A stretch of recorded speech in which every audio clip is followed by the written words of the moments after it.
প্রশংসা করি, ডাক্তারের কাছে রোগীর সংখ্যা বাড়বে, মাস্টারের প্রশংসা করা হলে তার কাছে ছাত্র কিংবা ছাত্রীর সংখ্যা বাড়বে। আমি যদি কোনো ইউটিউবারের চ্যানেলের প্রশংসা করি, তার সাবস্ক্রাইবারের সংখ্যা বাড়বে। একটু আওয়াজ দিয়ে কথা বলেন, ঠিক কি না? আমি যদি বলি এই সাউন্ড সিস্টেম ভালো, আসলে মাশাআল্লাহ অনেক ভালো, তাহলে এর দাওয়াত বিভিন্ন মাহফিলে বেড়ে যাবে।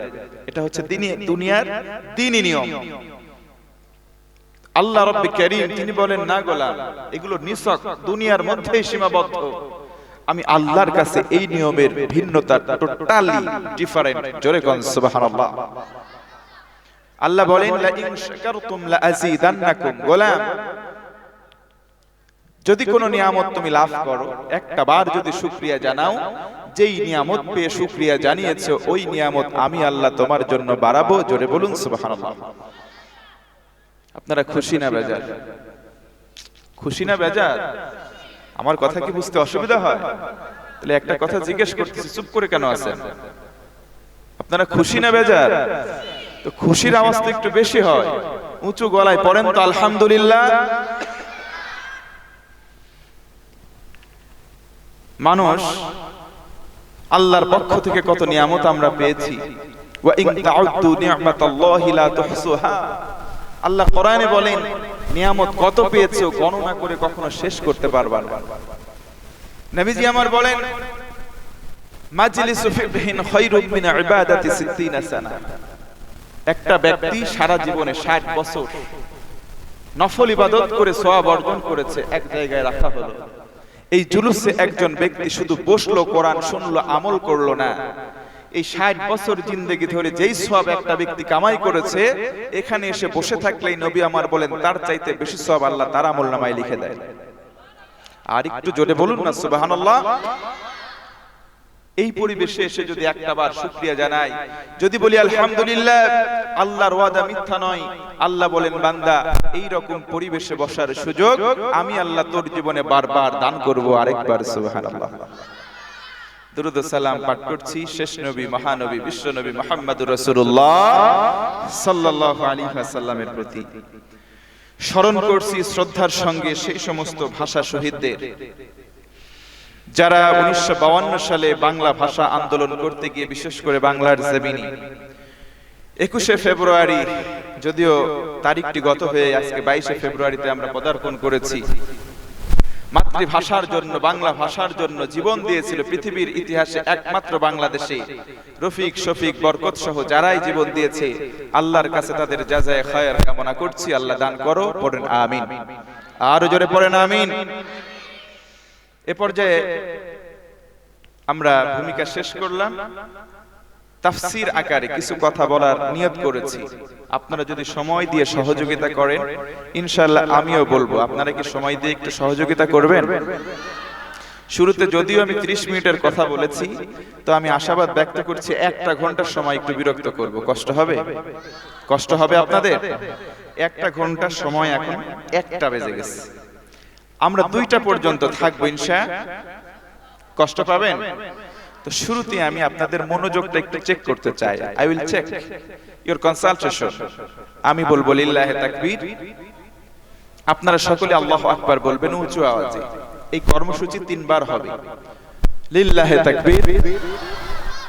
না, সবাই বলেনি, অনেকে চুপ করে বসে আছে। হুজুর আপনি তা দেখতে পাচ্ছেন না? আমি বলি নাই, আমি হয়তো দেখতে পাচ্ছি না। আল্লাহু আকবারের ধ্বনি এই জমিনে দিলে খুশি হয় আমার আল্লাহ, পক্ষান্তরে বেজার হয় শয়তান। আচ্ছা বলুন ভাইরা, আমরা খুশি করতে চাই কাকে? তাহলে আল্লাহু আকবার বলতে কোনো কার্পণ্যতা রাখবো না। আমি এবার বলবো লিল্লাহি তাকবীর, প্রথমে থেকে দ্বিতীয় এই আওয়াজটা হবে একটু বেশি। তৈরি হয়ে যান, লিল্লাহি তাকবীর। মাশাআল্লাহ, আমি খুশি হয়ে গিয়েছি। Third and final, I hope is the best. Last and final যেটা হবে, এটা এই 3টার মধ্যে সবচেয়ে উঁচু আওয়াজের হবে।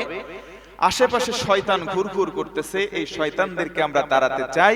আমি বলবো লিল্লাহি তাকবীর, আপনারা বলবেন আল্লাহু আকবার। লিল্লাহি তাকবীর। মাশাআল্লাহ। আমার মনে বলছে এখন সন্ধ্যার পরে আলোচনা কেবল শুরু হলো। এই আলোচনা চলবে, আপনাদের এনার্জি থাকবে যতক্ষণ, আমার আলোচনাও চলবে ততক্ষণ। বলুন ইনশাআল্লাহ। আমরা কি কিতাব থেকে কথা শুনবো? মুসলমান ভাইয়েরা আওয়াজ দিয়ে বলুন তো সেই কিতাবটার নাম কি? সবাই বলেন। আর রহমান আল্লামাল কোরআন। শব্দটা কোরআনেরই শব্দ। কেউ যদি পড়ে কমপক্ষে অ্যাট লিস্ট নবীজি আমার বলেন 40টা নেকি বান্দার আমলনামায় দেওয়া হয়। সবাই বলেন যে কিতাব থেকে শুনবো, কিতাবটার নাম কি? কোরআন। শিক্ষা দিয়েছেন রহমান দয়ার ফলে, আমরা সেই কোরআন থেকে কথা শুনবো। আল্লাহ বলেন যালিকাল কিতাব লা রাইবা ফি হুদাল লিল মুত্তাকিন। This is the book. There is no doubt in it. It's a divine book from Almighty Allah to His Messenger Muhammad sallallahu for every mankind of the world. এই কিতাবটা হচ্ছে এমন একটা বই, এমন একটা পুস্তক যেটা এসেছে রবের পক্ষ থেকে পয়গম্বরে আরবি মুহাম্মদ সাল্লাল্লাহু আলাইহি ওয়াসাল্লামের প্রতি, গোটা বিশ্ববাসীর জন্য হেদায়েতের মাধ্যম। উঁচু আওয়াজে বলুন সুবহানাল্লাহ। এই কিতাব থেকে আমরা কথা শুনব। কোরআনুল কারীমকে আল্লাহ তাআলা ভিন্ন ভিন্ন আয়াতে ভিন্ন ভিন্ন ভাবে উপস্থাপন করেছেন। এক আয়াতে আল্লাহ বলেন ওয়া নুনাজ্জিলু মিনাল কোরআনি মা হুয়া শিফা। কোরআনে যা কিছু আছে টোটালি শব্দ, হরফ, আয়াত সবগুলো মানুষের জন্য, বিশেষ করে যারা বিলিভার অফ আল্লাহ, যারা ঈমানদার, তাদের জন্য এটা আরোগ্যের মাধ্যম, এটা ঔষধ। আরেকবার বলুন সুবহানাল্লাহ। এই কোরআনুল কারীম যদি ঔষধ হয়, ঔষধ ছিটিয়ে দেওয়া হলে মানুষের মধ্যে একটু জ্বালা পোড়া তৈরি হতে পারে। কথা বলেন ঠিক কি না? একটু আওয়াজ দেন, কথা ঠিক কি না? আপনার যদি কোথাও কেটে যায়, আমি যদি স্যাভলন বা ডিটলের লিকুইডটা ছিটিয়ে দেই, বলুন তো ভাই জ্বলবে কি জ্বলবে না? তো আপনার ক্ষত থাকলে ওখানে জ্বলবে, যদি ক্ষত না থাকে জ্বলার কোনো প্রশ্ন নাই। কোরআন যদি মেডিসিন হয়, আমি যদি ডাক্তারের ভূমিকায় কিছু সময় কোরআন থেকে কিছু আয়াত, কিছু ঔষধ করি, আপনার ভেতরে যদি ওর বিপক্ষে রোগ থাকে, একটু জ্বালা পোড়া করবে, এটা স্বাভাবিক ব্যাপার। কথা বলেন ঠিক কি না? তাই বলে কি আমার উপর রাগ করা যাবে? করা যাবে? কারণ কথাগুলো এই মোল্লার না, কথাগুলো কার? আরো জোরে বলেন কার? আল্লাহর কথা। এই কথা কোনো মোল্লার নয়। সুতরাং আমাদের খাসলাত বা চরিত্র হবে সামি'না ওয়া আতা'না। শুনবো যেটা, মানবো সেটা। জোরে কোন ইনশাআল্লাহ। আজকে আর কোনো কথা নয়, আলোচনার প্রারম্ভে আমি তেলাওয়াত করেছি পবিত্র কোরআনুল কারীম থেকে অন্যতম একটি সূরা, সূরা আরাফ। এই সূরার মধ্যে থেকে 179 নম্বর আয়াতে কারিমা তেলাওয়াত করেছি। আজকে আমার আলোচনার সাবজেক্টকে আমি ভাগ করেছি মানুষের অন্তর প্রতিনিয়ত মরে যাচ্ছে। মানুষের অন্তর প্রতিনিয়ত মরে যাচ্ছে। মানুষের অন্তরে সিল মেরে দেওয়া হচ্ছে। মানুষের অন্তর গুনাহের পরিবেশে থাকার কারণে তার গুনাহের পরিবেশটা এতভাবে আকৃষ্ট করেছে, মানুষের অন্তরে মরিচিকা বা জং ধরে যাচ্ছে। আল্লাহ নবী সাল্লাল্লাহু আলাইহি ওয়াসাল্লাম, বাইহাকী শরীফের হাদিস, তিনি বলেন ইন্না হাদিহিল কুলুবা তাসদাউ কামা ইয়াসদাউল হাদীদ ইযা আসাবাহুল মা। ক্বিলা ইয়া রাসূলুল্লাহ সাল্লাল্লাহু আলাইহি ওয়াসাল্লাম ওয়া মা জালাউহা। নবী আমার বলেন, শোনো সাহাবীরা শোনো, গুনাহের পরিবেশে থাকবার কারণে তোমাদের অন্তরে মরিচিকা পড়ে যাচ্ছে। যেমনি ভাবে একটা লৌহ দণ্ড পানির মধ্যে ডুবিয়ে রাখা হলে জং ধরে যায়, অনুরূপ তোমাদের অন্তরগুলোর মধ্যে মরিচিকা ধরে যাচ্ছে। একজন সাহাবী দাঁড়ালেন, আরজ করলেন ওয়ামা জালাউহা। ওগো নবী, হাউ টু রিমুভ ইট? আমরা কেমন করে আমাদের অন্তরটার মরিচিকা দূর করব?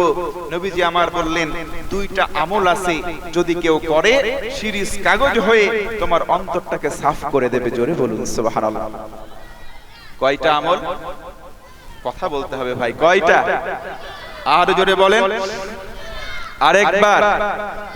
পক্ষান্তরে এই মানুষের অন্তর মরে যাচ্ছে। সূরা আরাফ 179 নম্বর আয়াতে কারিমা অনুযায়ী মানুষের অন্তর মরে যাচ্ছে প্রধানত 10 কারণে। জোরে বলেন কয় কারণ? সবাই বলতেছেন না কেন ভাই? একটু আওয়াজ করে বলেন কয় কারণ? আচ্ছা বলুন তো, আমার কথা কি বুঝতে অসুবিধা হয়? ভাষা বোঝা যাচ্ছে? এই ভাইরা বোঝা যাচ্ছে ভাষা? আমি বুঝতে পারছি না, কথা বলতে হবে আমার সঙ্গে। কারণ এক দেশের গালি মুরব্বীরা বলে আরেক দেশের বলি। নোয়াখালী নাম শুনছেন? নোয়াখালী, ওরা কিন্তু এই যে পানিরে পানি বলে না, পানিরে বলে হানি। কি বলে? আমরা বলি পানি, আপনারা কি কন? পান খাই না অনেকে? পান কি বলেন আপনারা? নোয়াখালীতে বলে পান রেহান। আমার এলাকার এক